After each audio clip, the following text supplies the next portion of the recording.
Hello there everyone, welcome to another video on the channel and welcome to another Gran Turismo 7 opinion piece. Well, kind of an opinion piece, but in this one we are going to talk about settings. No, not car settings, because the daily races and the GTWS races in Gran Turismo 7 very often have a balance of performance set to them. Therefore, you can't do any tuning, you can't change the setup, and the setups are all default. No, we're going to talk about race settings.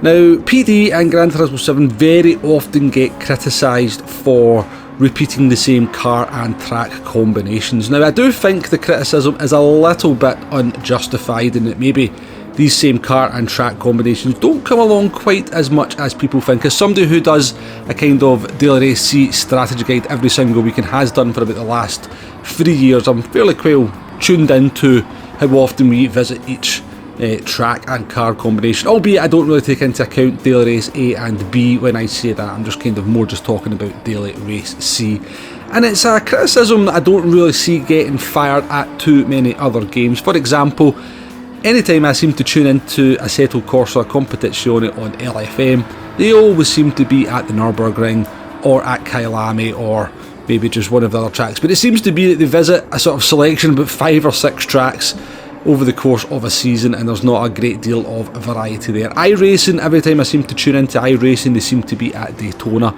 Now, maybe in their own communities these games get the same kind of criticism, but I don't really see anybody mention it as being a problem in other games when they kind of fire that criticism at Gran Turismo 7. However, PD do actually have a little bit of an ace up their sleeve when it comes to repeating car and track combination, and that is the ability to change certain settings that can give the same car and track combination a very different dynamic in terms of how the race unfolds and how the strategy works out. They've got a selection of tyres, they've got soft, medium and hard tyres. They've got the ability to change the tyre and the fuel multipliers up, and that way they can kind of mitigate whatever the pit loss is and kind of maybe try and force you into a pit stop. You can change how much fuel you start the race with, you can change whether you use a rolling start or a grid start. Now, other games may well be able to do that. I do think there is a setting actually in ACC for them to actually up the tyre multipliers, but I've never seen it used in any kind of race that they put out. The unfortunate thing, or the kind of unfortunate thing for us as a community, is that PD very often do not utilise this unique selling point, or fairly unique selling point, to its maximum benefit. And very often we get a daily race C where they just kind of pick the wrong settings, makes the strategy very one-dimensional, and a perfect example of this is this week's daily race C.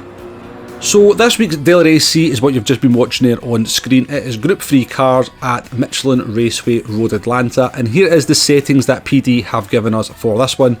We've got 15 laps to get around, we've got fuel at ×1, tyre wear at ×6, we've got the racing hard and the racing medium tyres both available, and the racing hard tyres are mandatory. Now, anyone that has played the game for a decent amount of time can immediately see there is going to be some problems in terms of strategy in this one. The pit loss is going to be so long, in this case it's around about 23 seconds, and because the hard tyres are mandatory, everybody is going to be forced into doing a no stop on the hard tyres. There is no strategy where you can use the medium tyres that's actually viable or can make you competitive. And so it gives the race a very one-dimensional feel. Everybody's on the same strategy. There's no way to kind of escape some of the frustration of the traffic. That can then lead to some sort of rather dodgy driving. But because the strategy is so one-dimensional, everybody is just kind of forced to do that and endure the kind of problems that come with it. Now, that's not to say there's not some good fun to be had here. I have quite enjoyed some of the racing this week, but it could definitely have been better.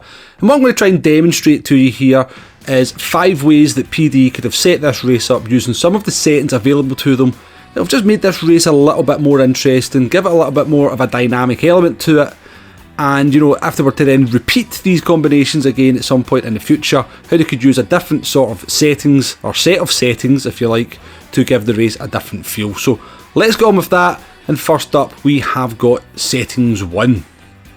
So we're still going to be in Group 3 cars, we're still at Michelin Raceway Road Atlanta, and we're still going to have 15 laps. Now, I'm not a big fan of no-stop strategy races, but some people do quite like it, and it does, you know, it's not a bad thing if it comes along very occasionally, but if you're going to have a no-stop race, then for me, set it up to be as fun as possible. So if I was going to have a no-stop race around this track in the Group 3 cars, this is how I would set it up. We'd be on the racing soft tyres. We'd have tyre wear at ×1 and fuel at ×1. It's a sprint race. You don't have to worry about the tyre wear. You make the cars as fun as possible to drive. And we even just start with 35% fuel. Again, make the car nice and light, make them nice and grippy. Might even give you a better opportunity to go for some overtakes because you've got a little bit more grip. But just to make things a little bit spicy, a little bit more interesting at the start, let's have a grid start. Make that first corner, that first couple of laps, a little bit of chaos before the race settles down into the no-stop strategy. And that's how I would go about having a no-stop race. Next up, we've got settings 2. Again, still Road Atlanta Group 3, 15 laps. And I'm actually going to use a very similar set of settings to what PD have given us this week. So we've got tyre wear at ×6, we've got fuel at ×1, and we've got the medium and the hard tyres available. The difference I'm going to do is I'm going to have no mandatory tyre rules, and I'm going to do the fuel at 65%. So what this opens up is some strategy. You don't only have the option of doing a no-stop on the hard tyres, you've now also got the option of doing the no-stop on the mediums as well. Obviously the hard tyres will be a little bit slow at the beginning, but they will become faster than the mediums after about 9 or 10 laps. Or you can be fast at the beginning of the race on the mediums and then try and manage the tyre wear towards the end. Should make for an interesting finish. And there's also the possibility of maybe trying to do a medium strategy, but the pit stop is probably going to be just too long to make that viable. But it would be another option in there. So yeah, using very much the same settings as we've got this week, which have a little tweak, can very much open up the strategy. Settings number 3, we're going to have tyre wear at ×4, we're going to have fuel at ×7, we're going to be on the racing mediums, we're going to have a 100% starting fuel, but we're going to lower that refuel rate down to ×6. Now the idea between this one, or for this one, is to make it a fuel race. So hopefully the fuel would be high enough, and you could always tweak these settings. You know, I'm just kind of coming up with these on the fly. If you're going to sort of test them, you know, you do a little bit of testing to make sure that they're going to work out the way you want. So this one would be a fuel race. Hopefully everybody would be forced into making a fuel stop. The question is, do you change the tyres at the pit stop? Because ×4 tyre wear, if you don't change them, they will get to the end, but they will be a little bit worn. And because that fuel rate is quite low as well, there's a bigger benefit to saving the fuel during the race. Or do you underfuel? It would just make that pit stop, make a few more decisions in there, and that's what you want when it comes to strategy. Decisions, decisions, decisions, and I think there's definitely some decisions to be made in this one. Next up, settings number 4. We're going to have tyre wear at ×5, fuel at ×1, we're going to have the soft and the medium tyres available. We're going to just start with 15% of fuel. There's no mandatory rules in this one, so fuel again is going to be the issue here. Everybody is going to be forced into making a pit stop and taking on some fuel. Now the fuel rate we've got at ×10, so that's pretty much default. And your strategy options would be soft medium, take on some fuel, medium soft, take on some fuel. And with the tyre wear being at ×5, the soft tyres are only going to last about 5 or 6 laps, so you might even be able to kind of do a medium strategy, be a little bit slower at the beginning of the stints but have the tyres towards the end. And I guess there is the possibility of a soft strategy in there as well, but I think you'd be kind of struggling for tyres big time at the end of each stint. But again, a slightly different dynamic to some of the previous settings. We've got different tyres in there, fuel becomes a factor. And yeah, again, giving you a decision to make when it comes to the strategy. In settings number 5, this is a fairly kind of standard way that PD set up a race when we've got a couple of different tyre compounds. So tyre wear at ×6, fuel at ×2, medium and hard's available, starting fuel at 100%. I've said no mandatory rules, but that really should be both medium and hard are mandatory, so apologies for that. And yeah, basically you've got the one stop to make, the medium or the hard, or do you start on the hard and finish on the mediums.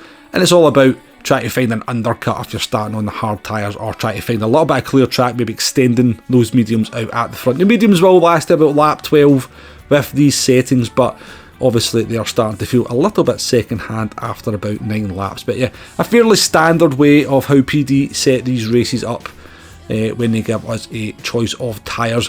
And yeah, they tend to be fairly entertaining, but I think, you know, there's so many more other options out there, as hopefully I have demonstrated with some of the other settings that I have shown you there. So yeah, I came up with those 5 different set of settings using the same car and track combination as we've got this week. I think all of them, you would agree, would be slightly more interesting than we are currently running, and I hate to say it, but it literally took me about 5 minutes, maybe even 10 minutes at a push.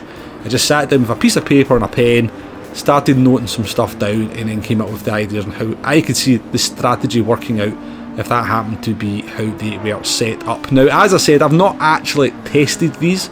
These are kind of more what you kind of, initially you would try, and maybe you'd have to do a little bit of tweaking with the multipliers or the fuel rate or the starting fuel just to kind of get the strategy to work in the way that you want. But you should be testing these races, and it very often comes across that maybe PD don't do any testing before these put these races out. It's hard to imagine that they thought there was going to be strategy options for this one, and if the person that's coming up these daily races does not have that knowledge when they put the settings together, that's a little bit worrying if you ask me. There's plenty of people out there that have got the knowledge and the will within the community to set these races up to be as interesting as possible.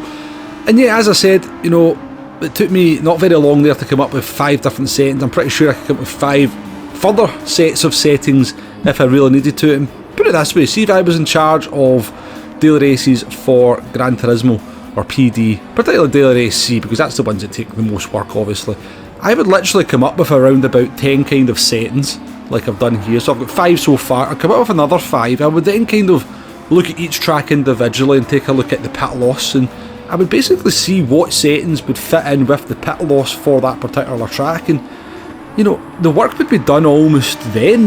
I would kind of just have a kind of set. I could just pick a track and a set of settings and put them together, give it a quick test. If it didn't quite work out the way I intended, do a little bit of a tweak here, do a little bit of a tweak there, just to get the race and the strategy to work out the way I've intended, and voila, we have an interesting daily race C with some strategy. But yeah, it just seems like the effort or the testing doesn't go in. It's a strange one. I'd love to be a fly on the wall at PD's offices when they come up with these new daily races, just to be present to see how they come up with these new daily races, because it frustrates me so much. I know it frustrates a lot of other people because it's so simple to fix. This isn't like the game doing an update or anything to try and fix these problems with the strategy or the daily race settings. It's there.